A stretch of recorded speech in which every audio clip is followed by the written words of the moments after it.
알아두면 쓸데많은 삼국지 이야기. 70번째 이야기. 그런 큰일을 어찌 이런 자리에서 논하오리까.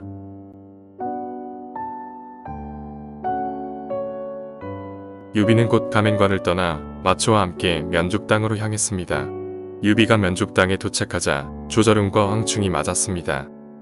주공, 서천의 장군 유준과 마한이 군사를 이끌고 와 성 아래에서 싸움을 걸고 있습니다. 제가 가서 그들의 목을 베어오겠습니다. 자룡에게 부탁해볼까? 우리는 자룡이 돌아오기 전에 마 장군을 환영하는 술상이나 준비하세. 조절흥은 술상이 미처 준비되기도 전에 적장 유준과 마한의 목을 베어 유비에게 바쳤습니다. 조절흥에게 유준과 마한 두 장수를 잃고 도망친 서천의 군사들은 유장에게 이 소식을 전했습니다. 유장은 두 장수가 순식간에 조절흥의 칼에 맞아 목이 떨어졌다는 얘기를 듣고 크게 놀라 그 이후로 성문을 닫고 나오지 않았습니다. 그러던 어느 날 유장은 마초의 구원군이 도착했다는 소식을 들었습니다. 유장은 마초의 군사들을 살펴보기 위해 성 위의 모습을 나타냈습니다. 유계옥은 어서 항복해 성 안의 백성들을 보호하도록 하오. 투항하지 않을 때에는 내가 먼저 이 성을 공격할 것이오. 장모가 마초를 구원군으로 보낸 줄 알았더니 도리어 유비와 손잡고 나를 치러 오다니. 성문을 열어 항복하오. 백성들의 안위가 걱정스럽소. 안됩니다. 성 안에 아직 군사가 3만이나 있고 군량도 충분합니다. 내가 서천을 다스린 지 오랜 세월이 지났지만 백성들에게 아무것도 베풀지 못했소. 내가 백성들에게 해줄 것은 이것밖에 없나 보오. 다음날 유장은 성을 나와 유비 앞에 무릎을 꿇었습니다. 유비는 유장의 손을 잡아 일으키며 눈물을 흘렸습니다. 유비와 유장이 함께 성 안으로 들어가자 백성들은 모두 집 밖으로 나와 유비와 형주 군사들을 환영했습니다. 성 안에 두 주인이 있으니 보기에 좋지 않습니다. 유장을 형주로 보내십시오. 내가 익주의 주인이 된 지 얼마 되지도 않았는데 어찌 유장을 멀리 쫓아낼 수 있겠소? 유장이 몰락한 것은 약한 마음 때문입니다. 주공께서도 그의 뒤를 밟으시렵니까? 알겠소. 그를 진희 장군에 임명하고 거처를 공안으로 옮겨 살게 하시오. 유장이 공안으로 떠나자 유비는 익주목에 오른 후 삐하의 장수들과 항복한 장수들에게 큰 상을 내렸습니다. 특히 향주에 있는 관우에게는 금은과 좋은 비단 등을 하사했습니다. 또 가축을 잡아 군서들을 위로하는 잔치를 베풀고 창고를 열어서 백성들에게 곡식을 나누어 주었습니다. 그때 법정은 서천에서 태수를 지내고 있었습니다. 그런데 그가 과거의 은혜와 원한을 가리는 것이 너무 엄격해 흉을 보는 이가 생기더니 곧 공명의 귀에까지 들어가게 되었습니다. 법정이 다스리는 고을에서는 과거에 하찮은 죄까지 물어 안갚음을 하고 있다고 합니다. 그가 하는 대로 그냥 놔두시오. 법정은 오늘날 주공께서 이 자리에 서실 수 있도록 큰 공을 세웠소. 그러니 어찌 그런 하찮은 일로 그를 나무랄 수 있겠소? 얼마 후 이 이야기를 전해들은 법정은 크게 반성하였습니다. 하루는 관우가 하사받은 보아에 대한 고마움을 전하기 위해 관평을 보내왔습니다. 아버님께서는 마초의 무예가 출중하다는 소문을 들으시고 한번 겨루어 보고 싶다고 하셨습니다. 어찌하면 좋겠소? 마초와 아우가 무예를 겨룬다면 둘 다 무사하기 어려울 것이오. 주공께서는 염려하실 것 없습니다. 제가 온장에게 글을 써서 이를 해결하도록 하겠습니다. 관평은 그 길로 공명의 글을 가지고 형주로 달려가 관우에게 전했습니다. 마초와 무예를 겨뤄보고 싶어하는 장군의 뜻은 잘 알겠습니다. 제 생각에 마초의 무예가 아무리 뛰어나다고는 하나 익덕과 공의 뛰어남에는 미치지 못할 것입니다. 장군께서는 형주를 지키는 중요한 임무를 맡고 계시니 몸을 함부로 서천으로 움직이지 않으시는 것이 좋을 듯 합니다. 관우는 곁에 있던 사람들에게 공명의 글을 보여준 후 서천으로 가지 않았습니다.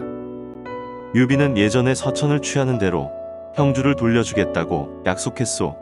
그가 이 약속을 어긴다면 군사를 일으켜야 할 것이오. 동호가 모처럼 평화를 누리고 있으니 시기가 좋지 않은 것 같습니다. 그렇다면 우리는 언제까지나 기다려야만 하오. 제게 계책이 있사오니 조금만 기다려 주십시오. 어떤 계책으로 형주를 돌려받는다는 말이오? 제갈량의 형 제갈근을 이용하는 것입니다. 제갈근의 가족을 감옥에 가두십시오.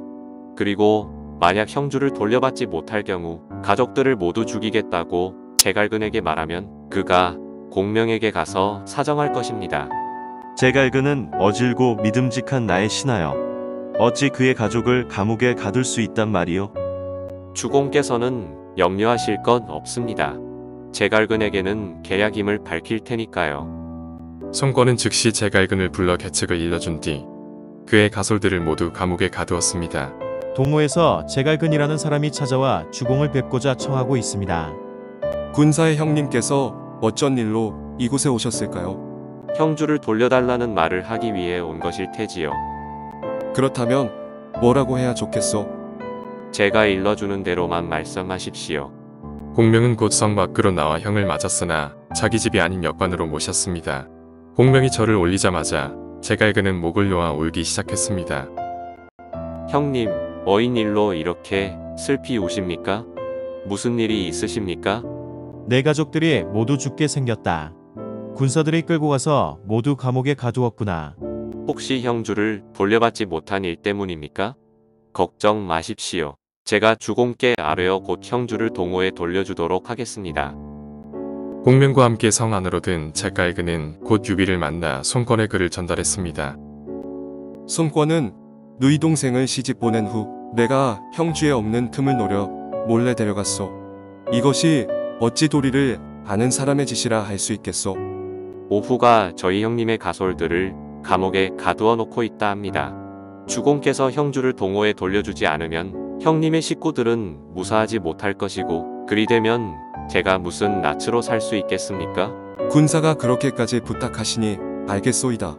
내 군사의 낯을 보아 우선 형주의 절반인 장사, 계양, 영능세 군을 동호에 돌려주기로 하겠소. 그렇다면 말씀하신 내용을 글로 써서 온장에게 보내어 장사, 계양, 영능세 군을 돌려주도록 명하십시오. 마지못한 표정으로 붓을 뗀 유비는 관우에게 보낼 글을 썼습니다. 유비의 글을 받아든 제갈근은 그날로 형주를 향해 말을 달렸습니다. 제갈근은 형주에 도착하자마자 곧 유비가 쓴 글을 전하며 말했습니다. 장군께서 그 땅을 돌려주시면 오후께서도 크게 기뻐하실 것입니다. 말도 안 되는 소리. 옛말에 장수는 밖에 나와서는 임금의 명을 받지 않을 수도 있다고 하였소. 지금 오후는 나의 가족들을 모조리 감옥에 가두어 놓고 있습니다. 형주를 찾아오지 못하면 모두 죽을 것입니다. 그건 어차피 송권이 꾸민 것일 뿐이요. 형주에서 쫓겨나다시피 한 제갈근은 다시 아우가 있는 서천으로 말을 달렸습니다. 제갈근은 지방으로 순시를 나가 있는 유비를 찾아가 사정을 호소했습니다. 아우의 성미가 불같아 쉽지 않을 것이라고 이야기하지 않았소. 내 흥천에 한중 여러 고을을 얻게 되면 온장에게 그곳을 지키게 하고 그 뒤에 형주를 돌려주겠소. 이제 무슨 낯으로 주공을 뵙는단 말인가? 제갈근은 동으로 돌아와 송권에게 그동안 있었던 일을 모두 전했습니다. 내가 보기엔 이 모든 것이 그대의 아우가 꾸민 계략인 것 같소. 그럴 리 없습니다. 아우는 유비에게 몇 번을 울면서 청을 드렸건만 관우가 끝내 고집을 부린 것입니다. 그건 그렇고 유비가 새 군을 돌려주기로 했다니 그곳에 우리의 관원을 두어 관장하게 하는 것이 어떻겠소? 송권이 동호의 벼슬아치 셋을 뽑아 세 군의 태수로 보냈지만 그들은 곧 관우에게 쫓겨 돌아왔습니다. 이 소식을 들은 송권은 노숙을 불러들입니다. 나는 지난날 자경이 현덕을 보증했기 때문에 형주를 빌려준 것이오. 이제 현덕이 약속을 어기고 있는데도 그대는 가만히 보고만 있을 것이오.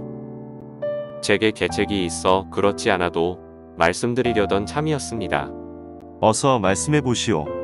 먼저 강의 상류인 육부에 군사들을 매복시켜 놓고 잔치를 열어 관우를 초청하겠습니다. 관우가 잔치에 참석하면 먼저 좋은 말로 설득해 본 후 듣지 않으면 매복시킨 군사로 하여금 제거하면 될 것입니다. 노숙은 야몽, 감령과 의논하여 군사들을 숨겨놓은 뒤 잔치를 준비시켰습니다. 곧 노숙이 보낸 사자가 형주에 도착해서 관우를 만나 편지를 전했습니다. 사자가 가져온 노숙의 글을 단숨에 읽어내려간 관우는 조금도 주저하는 기색이 없었습니다.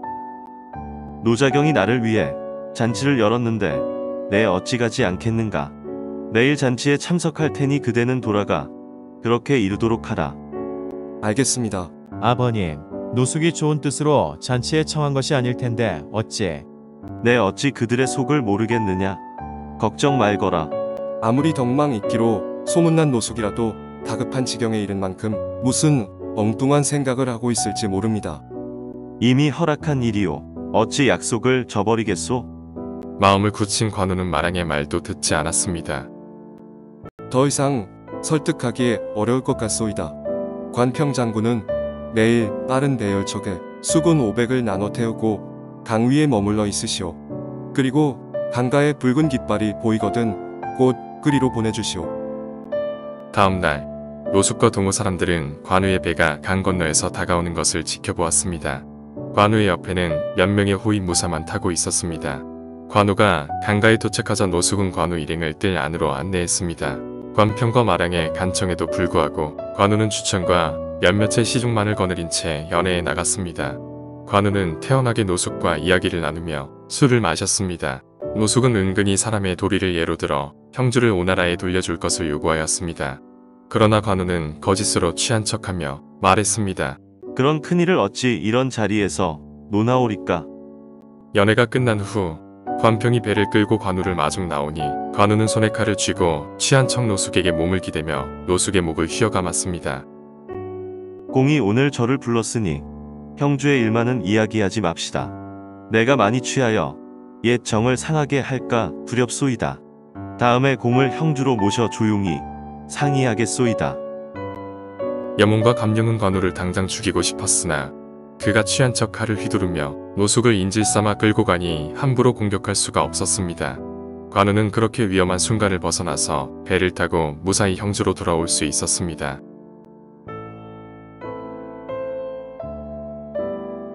일은 한 번째 이야기. 전연을 끌어내 때려 죽여라로 이어집니다.